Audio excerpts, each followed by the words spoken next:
You are no longer a mere observer of the world. You are becoming an apex predator of the psyche. This is the beginning of your descent into the architecture of the lie, and we shall start by sharpening the blade of your perception. Have you ever felt that cold, phantom shiver down your spine while someone swore their undying loyalty to you? That wasn't paranoia. It was your primal instinct identifying a parasite in your midst.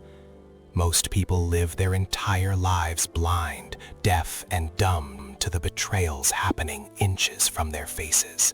But I am going to grant you a dark gift, the ability to condense a lifetime of suspicion into a precise, surgical 10-second strike. But I am going to grant you a dark gift, the ability to condense a lifetime of suspicion into a precise, surgical 10-second strike. Within 10 seconds, less time than it takes for a heart to beat 10 times, you will possess the power to dissect a human soul. You will no longer hear their words. You will hear the friction of their conscience grinding against the weight of their own deceit.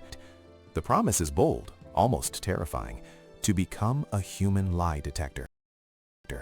But understand this, lying is not merely a mental act, it is a biological failure. The human brain was never designed to maintain two realities simultaneously. When a person attempts to fabricate a world that does not exist, the amygdala, the ancient dark center of fear, triggers a cascade of chemical reactions. It is a slow, agonizing suffocation of the truth. This internal war cannot be contained within the mind. It leaks, it seeps through the pores, it twitches in the corners of the eyelids, and it cracks the melody of the voice. These are the microstressors, the subconscious screams of a body that hates to hide. To master this art, we will focus our dark lens on three specific pillars of human betrayal. First, the eyes, the windows that people desperately try to shutter, yet they always leave a crack through which the darkness peers. Second, the voice, the frequency of fear, where the very air leaving the lungs carries the microscopic tremors of a tightening throat. Third, body movement and motor control, the physical shackle. When the brain is consumed by the heavy labor of weaving a lie, it loses its grip on the rest of the body, leading to movements that are unnervingly frozen or frantically erratic. But why does a liar's gaze often linger a fraction of a second too long? Why does their pitch rise just as they reach the climax of their story? These are the central questions that haunt the space between truth and deception. You are about to enter the first chamber of this psychological labyrinth, where we will strip away the first layer of the mask. But be warned, once you learn to see the rot, you can never unsee it. Every conversation you have from this moment forward will feel like an interrogation, and every loved one will become a subject of study. Are you prepared to lose the comfort of ignorance? The first pillar, the eyes, is waiting for us in the shadows, where the light of truth burns the brightest, and the shadows of deceit have nowhere to hide. Step into that shadow now, for the light you seek is not a comfort, it is a surgical tool. When you look into the eyes of another, you are not merely observing an organ of sight, you are witnessing a biological betrayal. The nervous system is a clumsy poet, and the eyes are its most honest stanzas. You have been told that the eyes are windows, but they are more like pressure valves. When the internal psychological weight becomes unbearable, the valves must leak. Observe the blink. A normal human being, at rest, will flutter their lids between 10 and 20 times per minute. But when the mind begins to construct a labyrinth of deception, the rhythm shatters. You will see it. The rapid-fire shuddering, a frantic attempt by the brain to wipe the visual field and process the mounting cognitive load. It is the sound of a machine overheating.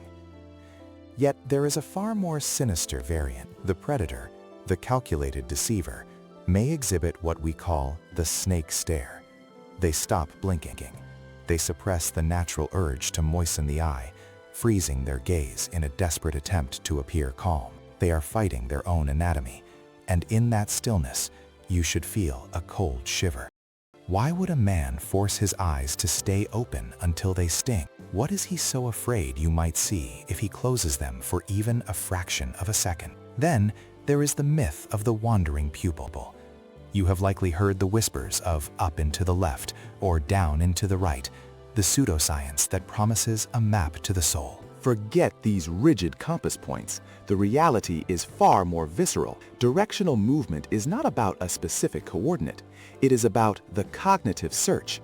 When a human being is accessing a genuine memory, the eyes must wander. They are searching the internal archive. It is a heavy, taxing process. However, when you see a subject lock their gaze onto yours with unyielding, aggressive intensity, they are not being honest. They are performing. This is the gaze hold, an unnatural, overcompensated effort to mimic the eye contact of a truthful person. They are not looking at you to communicate. They are looking at you to monitor your reaction. They are hunting for the moment you swallow their lie. Do not mistake the look away for a confession. A man who looks down may be drowning in the weight of his own shame, or he may simply be searching for the right words to describe a painful truth. The real indicator is the visual disconnect at the moment of the most pointed question. If the eyes snap away only when the pressure reaches its boiling point, you are witnessing a psychological flight. But where do they go when they leave your gaze? And more importantly, what happens to the muscles around the socket when the gaze finally returns? The eyes can tell you when the heart is racing, but they are only the beginning of the anatomical collapse. As you sit there, dissecting the flicker of a pupil or the tension of a lid, you must realize that the body is a symphony of failure. The eyes have cracked the door open, but the true darkness lies in how the rest of the face attempts to mask the scream of the subconscious. You have seen the windows, but are you ready to look at the mouth that hides the teeth? The next layer of the mask is already beginning to peel, and the silence that follows is where the real interrogation begins. The silence that follows is not a void. It is a canvas upon which the subconscious begins to scream in frequencies the untrained ear simply ignores. You have stared into the eyes, those windows of the soul. But now you must listen to the frame creaking under the weight of a hidden reality. When a person speaks, they believe they are in control of their narrative, yet their biology is a traitor that whispers the truth through the very air they exhale. The vocal cords are delicate instruments, strings tightened by the invisible hands of the autonomic nervous system. When the pressure of a lie or the suffocating grip of hidden guilt takes hold, the throat constricts. Notice the pitch. It rises, not out of excitement, but out of a literal physical tension. It is the sound of a neck being squeezed by its own conscience. Does their voice suddenly thin out, becoming a brittle, high-pitched ghost of its former self? That is the sound of the amygdala hijacking the larynx, a primal alarm system that they cannot silence, no matter how rehearsed their script may be. As the tension mounts, the body begins to divert resources away from non-essential functions. Saliva dries. The mouth becomes a desert of sandpaper and desperation. Listen for the vocal fry, that gravelly clicking sound at the end of a sentence, or the sudden, sharp intake of breath as they struggle against a parched throat. It is the acoustic signature of a predator realizing it has become the prey. But the rhythm is where the true cracks appear. A deceptive mind is a burdened mind. It must calculate, simulate, and project simultaneously. This cognitive load manifests as sudden, jagged changes in tempo. They may rush through a specific detail as if trying to outrun the shadow of their own words, or they may halt, the gears of their intellect grinding audibly in the stillness. My loyal followers, you who walk this path of shadows with me, understand that this dark knowledge is a flame that must be fed. to ensure this vital engine of revelation continues to churn through the deceit of the world. Your engagement is the only fuel that matters. The trinity of the like, the share, and the subscription is a ritual that takes only 10 seconds of your time, yet it provides the energy required to peel back the remaining layers of the human mask. Without this exchange, the shadows reclaim the light we have stolen. Once the rhythm is broken, look for the linguistic walls they build. Listen for the distancing language, the cold, clinical use of that person or the individual instead of a name or a personal pronoun. They are trying to push the lie away from their own heart, creating a psychological buffer between their identity and their transgression. It is a verbal exorcism, but the most terrifying sound you will ever hear is the pause before the answer. It is a micro-eternity where the truth is executed and a fabrication is born. That 1 second delay is the sound of a soul deciding to betray reality. Why did they need that moment? What was being sacrificed in that brief flicker of silence? You are no longer listening to words.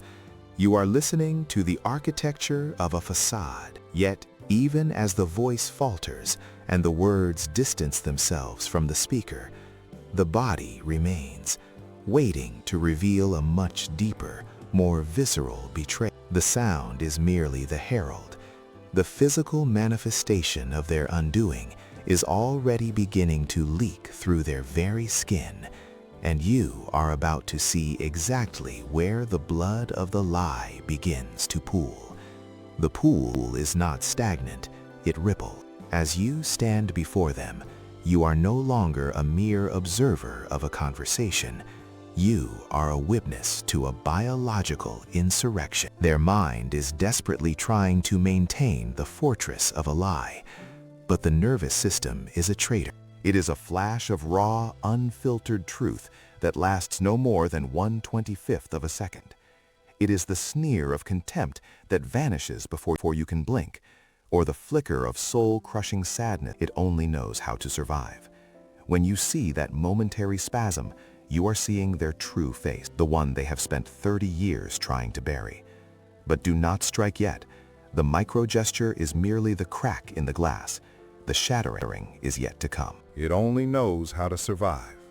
When you see that momentary spasm, you are seeing their true face, the one they have spent 30 years trying to bury. But do not strike yet. The micro-gesture is merely the crack in the glass. The shattering is yet to come. As the internal pressure of the deception builds, the subject will begin to perform the adapters, those wretched, self-soothing rituals designed to calm a heart that is beating 100 times per minute. Watch their hands. Are they reaching for the suprasternal notch at the base of the throat? They are subconsciously protecting their most vulnerable point, shielding the jugular from a predator they sense but cannot see. Are they rubbing their palms against their thighs? They are literally wiping away the sweat of the lie, trying to discharge the electrical charge of their own guilt. These movements are not accidental. They are the body's desperate attempts to lower its own blood pressure as the cognitive load of the lie begins to overheat the brain. The most delicious form of betrayal, however, is incongruence. This is the liar's dance, where the body and the tongue speak two different languages. The most delicious form of betrayal, however, is incongruence. This is the liar's dance, where the body and the tongue speak two different languages. They tell you they are absolutely certain, while their head gives a microscopic shake of no. They tell you they are happy for your success, while their eyebrows knit together in a brief, agonizing moment of anger. The brain is a divided kingdom. The conscious mind handles the script, but the subconscious mind handles the stage direction. When the two conflict, the truth is found in the movement, never the word. Finally, observe the blocking. When the weight of your gaze becomes an unbearable scalpel, they will begin to build a fortress. A crossed arm is not just a posture, it is a wall. A coffee cup moved between you and them is a parapet. They are physically trying to delete you from their field of vision because your presence has become a mirror reflecting their own rot. They are retreating, pulling their limbs inward, shrinking their physical footprint, in a primal hope that if they become small enough, the lie will become big enough to hide them. But you have yet to see what happens when the very ground they stand on begins to shift. For even as they block you out, their feet are already pointing toward the exit, whispering a secret that their lips are still too terrified to utter. You are watching a man drown in a room with no water, and the most haunting realization is still to come. What happens when the body stops trying to hide the lie and begins to enjoy it? That enjoyment is the final stage of decay, where the mask fuses with the bone and the lie becomes a living, breathing parasite. But you must not be seduced by a single symptom of this rot. That enjoyment is the final stage of decay, where the mask fuses with the bone and the lie becomes a living, breathing parasite. But you must not be seduced by a single symptom of this rot.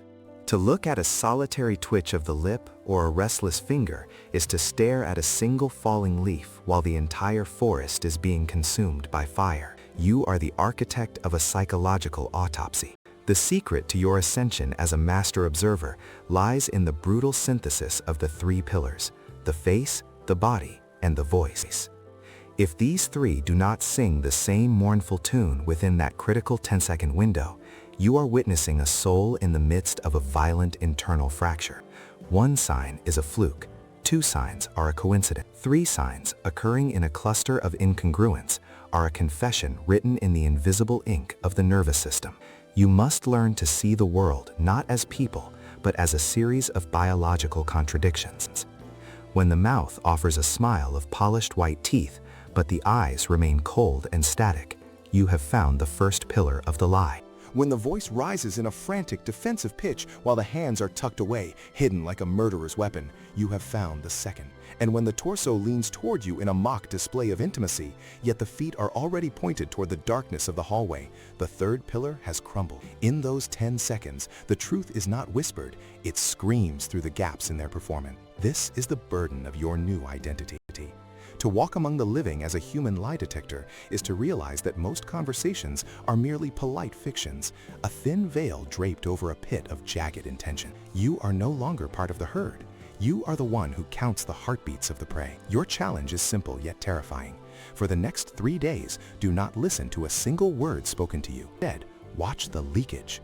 Observe the microscopic delays between a question and an answer. Look for the flash of a micro-expression, that half-second of pure, unadulterated hatred or fear that flickers across a face before the social mask is slammed back into place. You will find that the world is much louder when everyone is silent. Practice this predatory observation in the mundane, at the grocery store, in the boardroom, or across the dinner table from someone you claim to love.